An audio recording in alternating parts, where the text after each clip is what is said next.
Right now, as I'm recording this, there are 50,000 Transportation Security Administration officers in the United States who went to work today and received $0, not a reduced paycheck, not a delayed paycheck, a $0 paycheck, nothing. 350 of them have already quit. At Houston's Hobby Airport, more than half the TSA workforce called out sick last weekend. At Atlanta, the busiest airport in the world, a third of screeners didn't show up. Passengers waited in lines for 2, 3, even 4 hours just to get through security. Philadelphia just closed 3 entire security checkpoints. The acting deputy TSA administrator went on national television and said, and I quote, "It is not hyperbole to suggest that we may have to literally shut down airports." At the same time, on the same day, the Pentagon spent another $1 billion bombing Iran.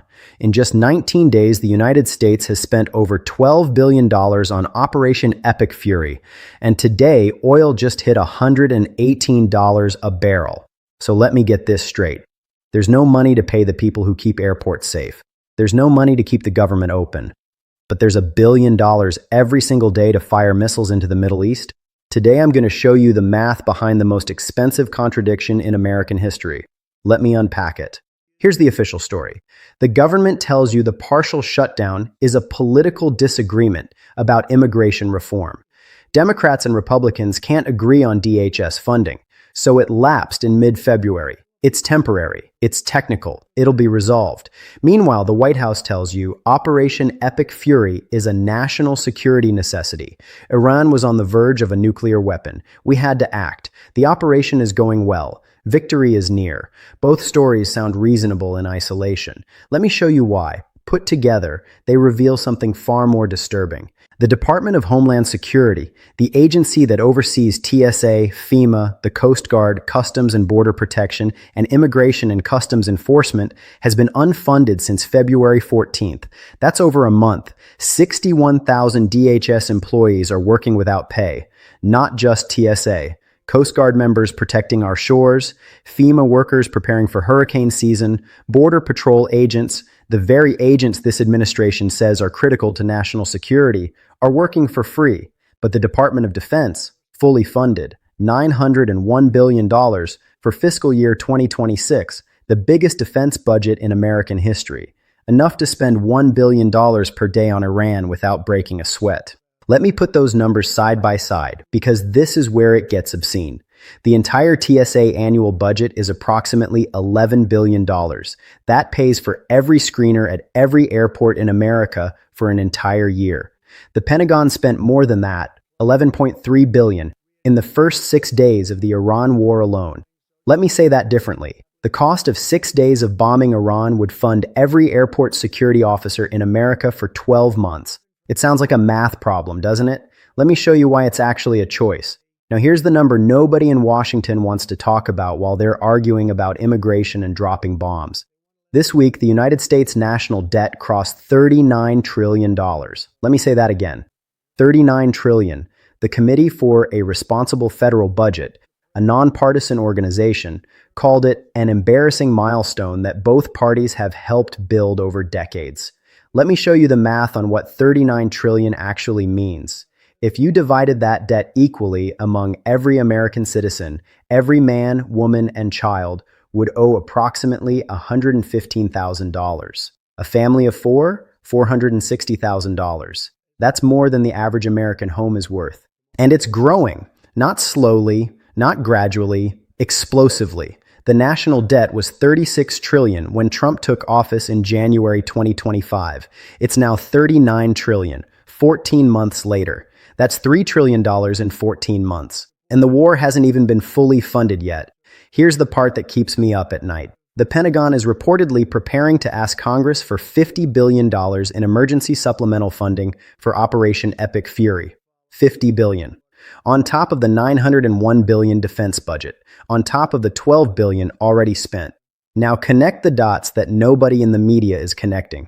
The government says it can't fund DHS, can't pay TSA agents $40,000 a year because of a political disagreement, but it can find $1 billion a day for Iran. It can prepare a $50 billion supplemental request. This is not a funding problem. This is a priority problem. And the priority is clear: missiles over airports, bombs over border agents, war over workers. Now zoom out, because this is where it connects to your kitchen table. Yesterday, the Federal Reserve held its meeting. Everyone expected, or at least hoped, for an interest rate cut. Mortgage rates are at 6%. Credit card rates are crushing consumers. The economy needs relief. The Fed said no. No rate cut. The reason, and I quote from their statement, "Economic uncertainty remains elevated, and the impact of the war remains unclear." Let me translate that into English. The Federal Reserve cannot lower interest rates, which would help you buy a home, pay off your credit card, and reduce your monthly payments, because the war in Iran has made the economy too unpredictable. Energy prices are spiking, inflation is rising, the Fed's hands are tied. So your mortgage rate stays at 6%, your credit card rate stays above 20%, your car loan stays expensive, not because the economy is bad, but because the war your government started has made it impossible for the central bank to help you. This is not a theory, this is math. But here's where it gets truly dangerous, because while the government can't pay airport screeners, and the Fed can't lower your rates, the war just escalated in a way that nobody predicted. Yesterday, Israel bombed Iran's South Pars gas field. Now, if you've never heard of South Pars, let me explain why this matters more than almost anything else that's happened in this war. South Pars is the largest natural gas field on the planet. It sits in the Persian Gulf, straddling the border between Iran and Qatar.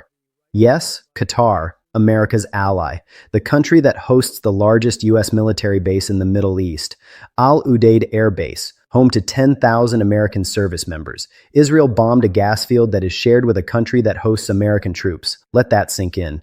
Iran retaliated by firing missiles at Qatar's Ras Laffan terminal, one of the largest liquefied natural gas export facilities in the world. Qatar supplies LNG to Europe, Asia, and beyond. An attack on Ras Laffan doesn't just affect Qatar, it threatens the global energy supply chain. Here's where it gets even more disturbing. President Trump said the United States had no advance knowledge of Israel's strike, but Axios reported, citing both Israeli and American officials, that the strike was coordinated with and approved by the White House. So either the president lied to the American public, or the White House has lost control of its own war. Neither option is reassuring, and the market's reaction was immediate. Brent crude surged to $118 per barrel today. Before the war, it was $70. That's a 69% increase in 19 days. Let me translate that into your life. Gas prices are already up 81 cents nationally. Diesel has passed $5. But $118 oil? If it stays there, analysts project gas could hit $4.50 to $5 nationally within 2 weeks. In California, you're already paying $5.54. And here's the chain reaction nobody is explaining. Higher diesel means higher transportation costs. Higher transportation costs mean higher food prices. Higher food prices mean families spend more on groceries. Families spending more on groceries means less money for everything else. Rent, childcare, medicine, savings. Goldman Sachs issued a warning yesterday that if oil remains above $110 for more than 4 weeks, the probability of a U.S. recession rises to 45%. Not a slowdown. A recession. Job losses. Home value declines. Retirement fund hits. All because of a gas field that Israel bombed, with or without America's knowledge. Let me bring this all the way home. Let me show you what a single month looks like for an average American household right now in March 2026 compared to January before all of this started. Gas, up 81 cents per gallon. If you drive the national average, that's about $33 extra this month. If both adults in your household drive, that's 66. Groceries. Diesel-driven supply chain costs are already being passed through. The Bureau of Labor Statistics hasn't released March data yet, but projections from the Peterson Institute suggest a 3 to 5% increase in food prices within 60 days of sustained diesel above $4.50. For a family spending $600 a month on groceries, that's $18 to $30 extra. Mortgage. The Fed just held rates. If you were hoping to refinance or buy, your 6% rate isn't going anywhere. On a $300,000 mortgage, the difference between 5% and 6% is roughly $200 per month. That savings isn't coming. Utilities. Natural gas prices are rising alongside oil. If your home uses gas for heating or cooking, expect a 10 to 15% increase on your next bill. That's $20 to $40 for an average household. Travel. If you planned a spring break trip, you're either paying $400 more for fuel and dealing with 4-hour TSA lines, or you're canceling. Airlines are warning of record cancellations. Add it all up. An average American household is absorbing somewhere between $150 and $300 extra dollars per month in costs directly traceable to the Iran war, the shutdown, and the Fed's inability to act. That's not a statistic. That's your bank account. And here's the cruelest part. Senator Elizabeth Warren said it best after her classified briefing. While there is no money for 15 million Americans who lost their health care, there's $1 billion a day to spend on bombing Iran. Representative Diana DeGette put it even more sharply. $11.3 billion would have fully funded the training of 100,000 new nurses to solve our staffing crisis. Instead, it was spent in just 6 days on an illegal war with no endgame. Now here's what I want you to really think about, and this is the part that goes deeper than any cable news segment will take you. What we are witnessing right now is not a series of unrelated crises. The TSA shutdown, the Iran war, the $39 trillion debt, the $118 oil, the frozen interest rates. These are all symptoms of the same disease. The disease is this. The United States government has decided that projecting military power abroad is more important than maintaining basic services at home. That is not a political statement. That is a budgetary fact.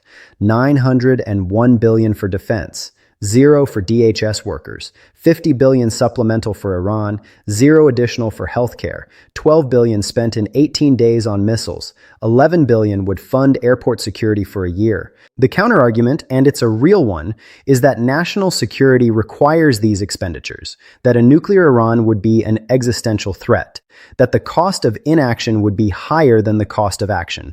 But here's what that argument leaves out. The cost of action isn't just measured in dollars sent to defense contractors. It's measured in TSA agents who can't afford their children's cancer treatments. It's measured in families who can't buy groceries because diesel hit $5. It's measured in young couples who can't buy a home because the Fed can't lower rates. I'm not going to tell you whether this war is right or wrong. That's not my job. My job is to show you the math. And the math says you can't spend $1 billion a day on war, refuse to pay your own workers, add $3 trillion to the debt in 14 months, and then tell the American people that everything is fine. The math doesn't work. And eventually, the math always wins. Right now, at Philadelphia International Airport, 3 security checkpoints are closed. Passengers are arriving 3.5 hours early for their flights. TSA agents are accepting donated canned goods and gas gift cards from travelers because they can't afford to feed their families. 3,000 miles away in the Persian Gulf, the United States just dropped multiple 5,000-pound bunker buster bombs on hardened Iranian missile sites. Each one of those bombs costs tens of thousands of dollars. The aircraft that carry them cost hundreds of millions. The ships that protect them cost billions. The TSA agent in Philadelphia makes $40,000 a year and got a $0 paycheck last Friday. So here's the question. In a country that spends $901 billion on defense, more than the next 10 nations combined, how is it possible that we can't pay the people who keep airports safe? The answer is simple. It's not that we can't. It's that we chose not to. The math doesn't care about your politics. The math doesn't care about your party. The math just is. What do you think? Tell me in the comments. And if you want to understand the mechanisms they don't show you on cable news, subscribe, because this is just the beginning.